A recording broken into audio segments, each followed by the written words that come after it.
Maudix mga kababayan, nagsabi dito sa balita, magpa-file ng asunto laban sa mga members ng PNP in relation dun po sa sabi chaotic serving ng warrant of arrest sa kanyang kaibigan po may-ari ng Universe na si Pacquiao, at nagpalabas siya ng statement, mga kababayan. Statement of condemnation. Ayan po. FPRRD to take legal action versus PNP on chaotic warrant serving. Sila ba yung may lakas ng loob, mga kababayan, na mag-file ng asunto? Dapat nga po yung ating mga authorities ang mag-file sa kanila ng kaso, kasi cuddler siya, mga kababayan, ng isang fugitive from justice. Pero nabalitaan natin, yung PNP, magpa-file man talaga po ng asunto, ng complaint, pero laban sa mga members ng KJC. Kasi yung iba sa mga members doon, mga kababayan, sinubukang lumaban, may mga daladalang itak, bato, at saka yung isa may baril. Ayan o. Magpa-file din yung ating Philippine National Police ng asunto po. Tapos niya, Mr. Marabilla, si Robin Padilla pala, nanawagan din ng investigasyon. Ito si Robin Padilla. Ano pa asahan mo sa taong ito, mga kababayan? Dapat daw imbestigahan, mga kababayan, yung paggamit ng ating kapulisan ng sobra-sobrang puwersa. Hindi mag-file ka po ng resolution sa Senado. Paimbestiga ka, mag-privilege speech ka para masaya. Di ba? Yan sabi ni Robin, in serving warrants, law enforcement should take into consideration the totality of the situation at hand, which should not in any way violate the dignity of persons. There is a need for the PNP to promote and protect human rights, because these very acts are vital to the maintenance of public order, guarantee of public safety, in respect for the rule of law. Kaya nga po, Senator Robin Padilla, kailangang humarap po ang patron ninyo na si Maudig sa ICC. Kasi nung panahon niya, yun ang talagang excessive yung ginamit na puwersa. Kasi yung mga victims po ng kanyang drug war, napakarami, 20,000. Walang kalaban-laban, mga mahihirap, hindi tulad ni Pacquiao na mayaman, may armas, at suportado pa ninyo. Suportado ng inyong patron na si Maudix, dating Pangulo, suportado pa ng mga senador na tulad ninyo. So yung sinasabi po ninyo, Senator Robin Padilla, na excessive use of force, walang katotohanan yon. Ang may excessive use of force, yung panahon ng inyong kaibigang si Maudix. Kasi nga po, yung mga napatay, mahihirap, wala man silang army, walang mga high-powered firearms tulad ng isinuko niya, Buti kung isinuko lahat ni Pacquiao. Kaya tama lang yung puwersa. Yung 2 batalyon, yung lugar ni Pacquiao, napakalaki. Ang tawag niya nga po, Kingdom. Hindi lang isa, 3. You see, yung mga members, mga blind followers kasi kulto. Yan sinasabi po ninyo, baseless. Kaya ito nga po, yung ating mga authorities, magpa-file ng kaso sa mga members ng Kingdom of Jesus Christ Church. Ito ngayon yung balita. Sabi ni PNP Colonel, PNP spokesperson Colonel Jane Fajardo, yung 6 na members na hindi man in-identify kung sino, may mga armas daw, bearing weapons such as bolo, knives, and gun. Sa Glory Mountain may attempt na atakihin ang mga pulis natin. Kaya may 6 tayo dinala sa station, pero kinuhanan lang natin ng ilang detalye, nirelease din po natin. Sabi po ni Fajardo. So tama yon, kasi lumalaban sila sa mga authorities natin ngayon. Kung panahon niya ni Maudix po, malamang na AJK na yan, collateral damage. Noong panahon ni Maudix, pag may collateral damage, may na AJK, tama daw. Okay yon sa kanila. Ngayon, wala man pong namatay, wala nang nagpaputok po. Maling-mali daw, sabi po ni Maudigs. Kaya magpa-file sila ng legal action. Ayan po, yung magbarkada, may statement siya po. Sabi niya, to members of the Kingdom of Jesus Christ, Church and all citizens who uphold the rule of law, June 10, 2024 will go down as a day of infamy. May infamy pa anyang nalalaman si Maudigs, Mr. Maravillas? Ano niya, Mr. Maravillas, ibig sabihin ni Maudigs sa pagsabing will go down as a day of infamy?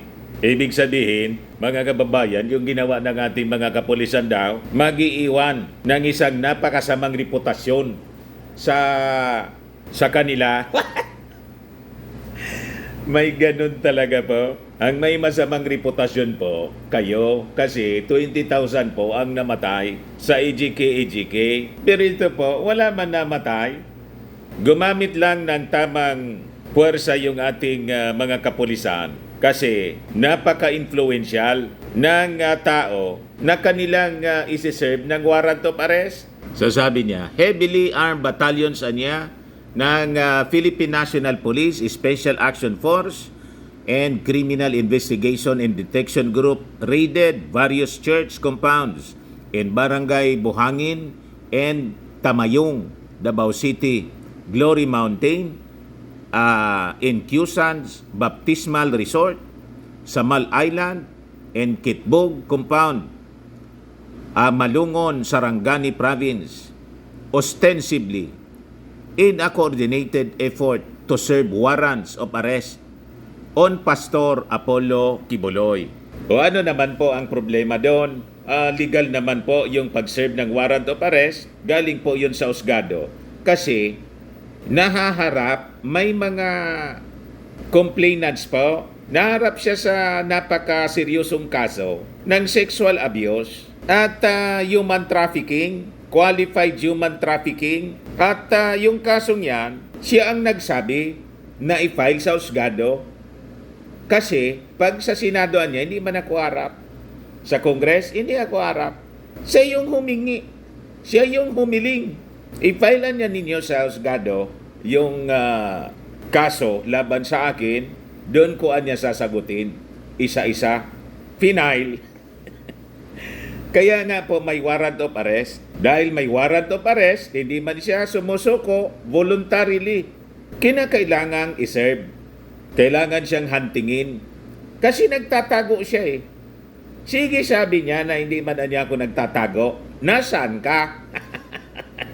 Bakit hindi ka makita kung hindi ka nagtatago? Tama? Lahat kalukuhan po yung mga pinagsasabi ninyo. Iniling ninyo na kayo file ng kaso sa husgado. Ngayong may kaso na. Ayaw man ninyong sagutin. Ayaw ninyong sumurrender para masimulan yung trial. Saan lulugar yung ating mga authorities? Buti kung walang nagreklamo. May nagreklamo po. So, gabos-gabos sa Indo. Gabos ka mo pa sala-sala. Baluk-bagi. Gawa-gawa ng kwento kayo. Pamali-mali. Sabi pa dyan sa statement ni Maudigs, except for the over-publicized arrest warrants, the raiders did not present any search warrant. In all of the church properties raided by the law enforcement agencies, this is a clear violation of the law. It was an overkill in any language. O di mag-file kayo ng asunto sa husgado laban sa mga polis para masagot din. Ready man yung mga polis po na sagutin yung asunto. Tuwa lang yan ng mga abogado. O, di ba? Tuwang-tuwa yung mga abogado niyan. Kaya yung mga abogado, laging excited pag may kaso. Trabaho yan para sa kanila. Ayusan niya. May kliyente. Lalo pat ang kliyente po, tulad ni Pacquiao, mapera. Sige lang, mag-file kayo ng kaso. Pero yung sinabi ninyong overkill, ang overkill po, yung nagresulta sa 20,000 na mga namatay during your administration. Yun ang talagang overkill. Pero ngayon, wala man pong nakill. Wala man namatay. Yung drug war po ninyo, yung overkill, saan ka nakakitang wala man namatay, may overkill? Tama ba? Eh, walang maniwala sa inyo, kundi kayo lang. Yung drug war ninyo, tambak yung mga namatay, walang overkill. Ngayon na nag-serve yung mga authorities, dahil lang sa 2 batalyon yung ginamit, siyempre 2 batalyon, 3 lugar. Di ba? Ang tawag kingdom, isang kaharian at hari, kinoronahan na si ano. Nakita mo na Mr. Maravillas ng koronahan si Pacquiao? Nakita ko. Ito. Kinoronahan na si Kibuloy. Trending. Parinig ko sa inyo. Balita ng News 5. Sabi rito, get up ni na Arroyo at Kibuloy, agaw pansin. Sa ibang balita, trending ang mala cosplay umanong get up ni na Pastor Apollo Kibuloy at ni dating Pangulong Gloria Arroyo sa isang investiture ceremony sa Davao. Kuha ito ng gawaran si Kibuloy ng titulong patron ng Royal Institution ng Singapore. Si Arroyo ang nagpanumpa sa pastor.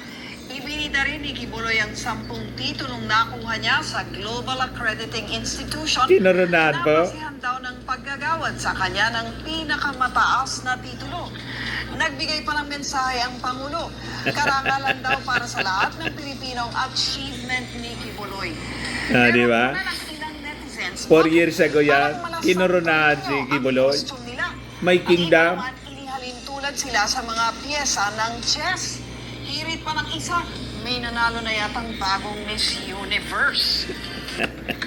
4 years ago po, kinoronahan si Gibbs. So, kingdom, mga kababayan, kaharian ang linosob ng PNP po para iserve yung warrant of arrest. Paano hindi gumamit po ng 2 batalyon? May-ari ng universe po, yung kailangan nilang hulihin. Very powerful. May-ari ng universe. You just imagine yung dating Pangulong Digong, administrator lang ng kanyang property. Baka niya, Mr. Maravillas, magkasusyo doon sa... Yan po ang duda ng mga humahabol kay Kibuloy na malamang po, ganun nga. So, mali po, walang overkill. So, sabi niya, this act niya cannot go unpunished. O, di abulin ninyo yung mga authorities. Walang problema. Gawin ninyo kung ano yung gusto ninyong gawin. Pero yung ating mga kapulisan, may mandato sila na iserve yung warrant of arrest. Huntingin saan man magtago si Kibuloy. Hanggat hindi siya humaharap sa batas, sa husgado po, hahantingin siya po.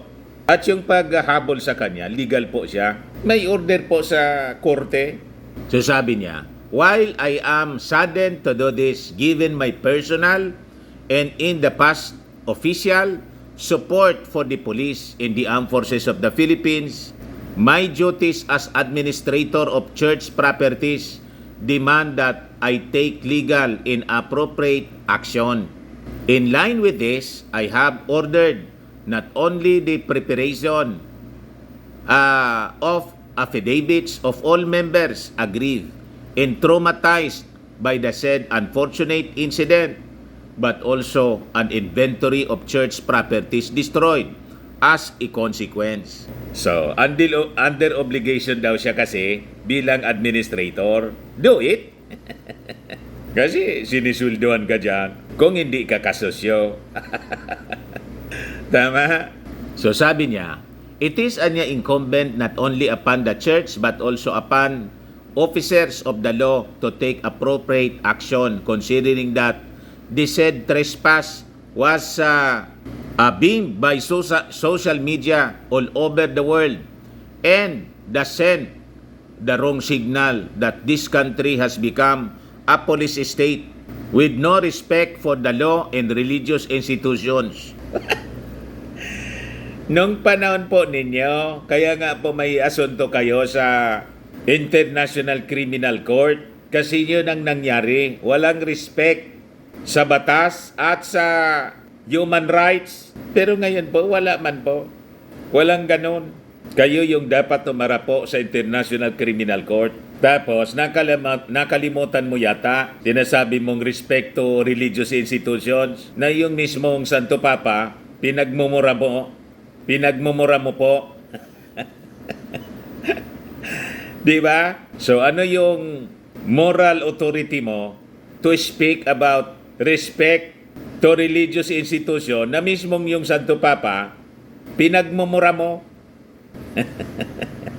Pero pagdating dito kay Pacquiao, gusto mong irespeto yung religious institution. Wala mang disrespect po sa kanya. Ang nag-disrespect kay Pacquiao, siya mismo. Saan ka nakakitang pastor? Masabit po sa ganyang karumal-dumal na mga gawain.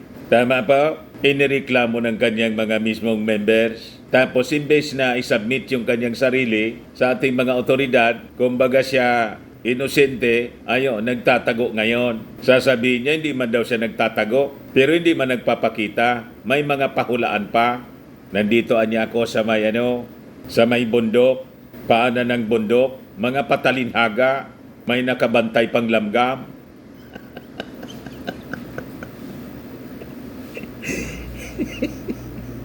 Higanting lamgam yata, yun yung pagkasabi ni Pacquiao. Para na Mr. Maravillas, may isay. Inakusa yung ating First Lady po at yung Pangulong Bongbong Marcos pinaaswang daw siya. Pati yung mga aswang po, pinaniwalaan na.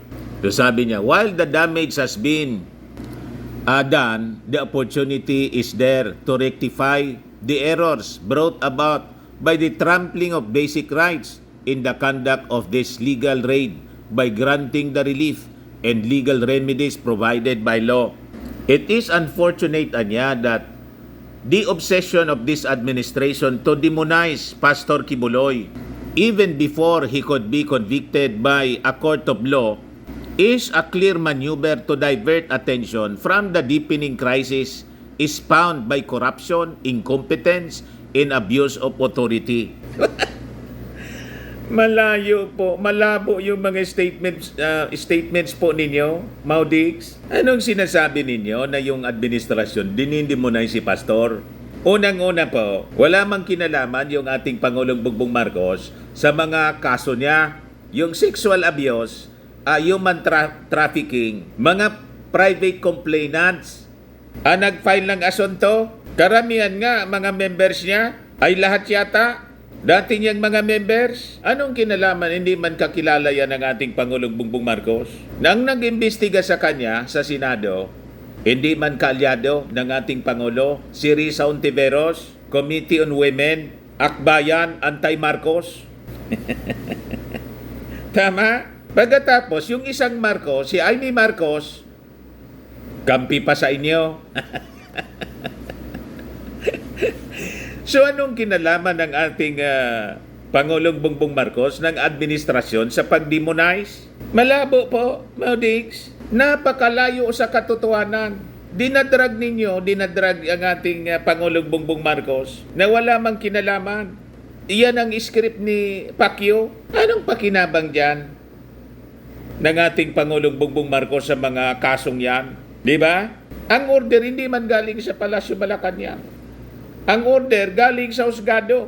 Ang pulis po has to follow the court order. Kasi yun ang kanilang mandate.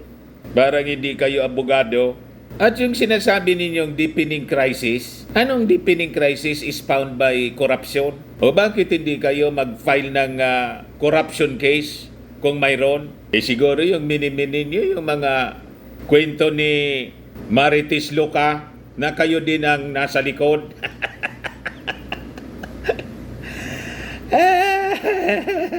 Mga paninira laban kay Mrs. Lisa Marcos. Huwag kami, Maudix. Incompetence in abuse of authority daw. Ang incompetence po na sinasabi ninyo, nasa DepEd. Yung incompetent.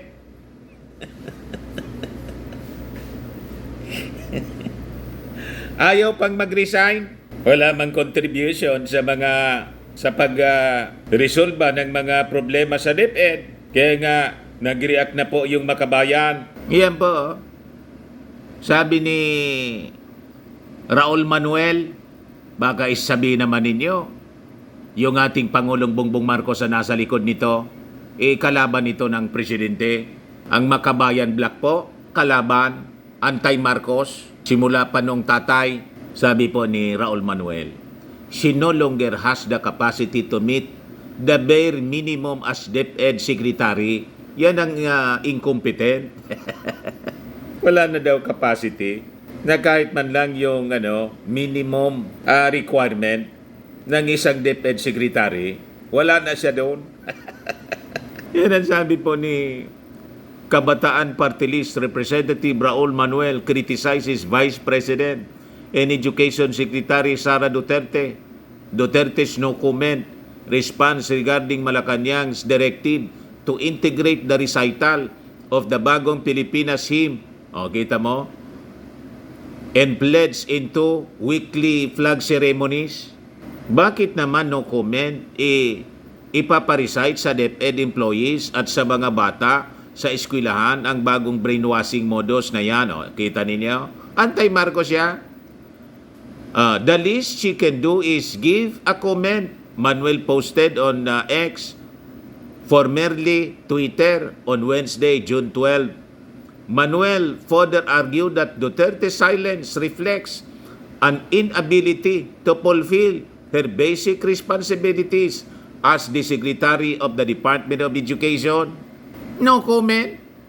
So dapat sana, kung hindi siya sang-ayon, sinabi niya hindi siya sang-ayon. Tapos, i-cite niya kung ano yung mga rason. Kasi wala na yung unit team. Yan ang sinasabi ni Raul Manuel. Anti-Marcos. Kontra nga siya sa Bagong Pilipinas hymn.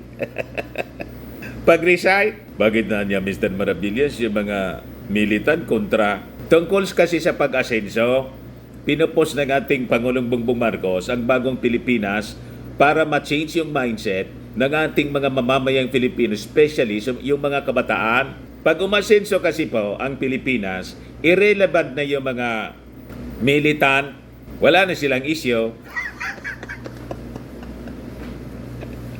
So dapat hindi umasenso ang Pilipinas. Kasi pag umasenso at ang nagpa-asenso yung ating Pangulong Bongbong Marcos, di napaya sila, irrelevant na sila, wala nang papel sila sa mundo. Nagets ninyo? Ganyan po ang mga anti-Marcos. Dapat laging mahirap lang para diretso ang rally. Laging may i-blame sila, continuous ang support sa kanila ng mga kontra-gobyerno. Pag wala na, ano pa man? Wala na silang papel, mga kababayan. Ganon lang siya eh. Balikan natin yung sinabi ni Maudigs. So sabi niya dyan, dito na tayo. Again, it is with heavy heart that I am constrained to take action against all of those responsible for the coordinated but illegal raid. Paano naging illegal po na may warrant of arrest po? Notwithstanding my personal convictions, the law must be upheld. Let this be a warning and a lesson for all those who follow and implement illegal and unlawful orders that these are grave consequences for blind obedience. Ayan. Wala man pirma po, Rodrigo Roa Duterte. Hindi man po kayo, Maudigs sa Supreme Court para kayo ang magdeklarang illegal po. Questionin ninyo sa Supreme Court. Pag sinabi ng Supreme Court na illegal yung ginawang order, I think yung ating gobyerno will submit kasi marunong po sumunod sa batas yung ating Pangulong Bongbong Marcos. Di ba tambak yung ikinaso sa pamilya Marcos? Sinagot nila sa husgado, hindi sila nagtago. Never na ang Marcos po nagtago. Wala nga silang ugali tulad po ng friend po ninyong si Pacquiao, si Mrs. Marcos. Hindi lang dito yung kaso, pati sa yung trial of the century po sa New York. kababaing tao po, never niyang inatrasan, pero panalo po. You see, hindi sila umaatras po. Hinaharap nila sa batas kasi, o sa Osgado, kasi po, naniniwala yung mga Marcos na sila po, wala man silang kasalanan ginawa. Yung mga corruption cases po, sabi ni Apo Lakay, I have many sins, anya, but stealing is not one of them. Yan ang sinasabi ninyong korupsyon. Aka-aka lang po ninyo. Sa tagal ng sa dami, 930 cases po all throughout the world, local, international, pati yung nandun sa Swiss Bank. Ano nangyari? Nakulong po yung kahit isa man lang na member ng Pamilya Marcos. Di ba wala? Huwag kami maudigs. Kayo po, yung kaso ninyo sa ICC, iisang kaso sa ICC, ayaw ninyong harapin. Si Mrs. Marcos po, minarap niya doon sa New York at hindi natakot. Yan ang totoong maisog. Ang Pamilya Marcos ang totoong maisog, pero hindi po sila mayabang. Hindi sila dumadaldal na sila matapang. Wala kang marinig. Basta sabi ng ating Pangulong Bongbong Marcos sa isyu ng West Philippine Sea, Filipinos don't yield. Tama? O ngayon, yung minamaliit ninyong administrasyon, nasabi ninyo mahina, pero ngayon sinasabi ninyo excessive force. Ang ginamit para bulid si Pacquiao, baliktad yung sinasabi ninyo. Saan ka nakakitang mahinang gobyerno, mahinang Pangulo, tawag nga ng tuta ninyong vlogger, kuting. Ano na tayo ngayon? Sabi ninyo weak leader, kuting. May weak leader bang kuting na ina-accuse ninyo ngayon ng excessive force? Gumamit ng sobrang puwersa? Tama? Kaya, bangga po yung mga statements ninyo. Ayan man lang po, mga kababayan. Ako po si Dante Maravillas. Bye-bye. God bless.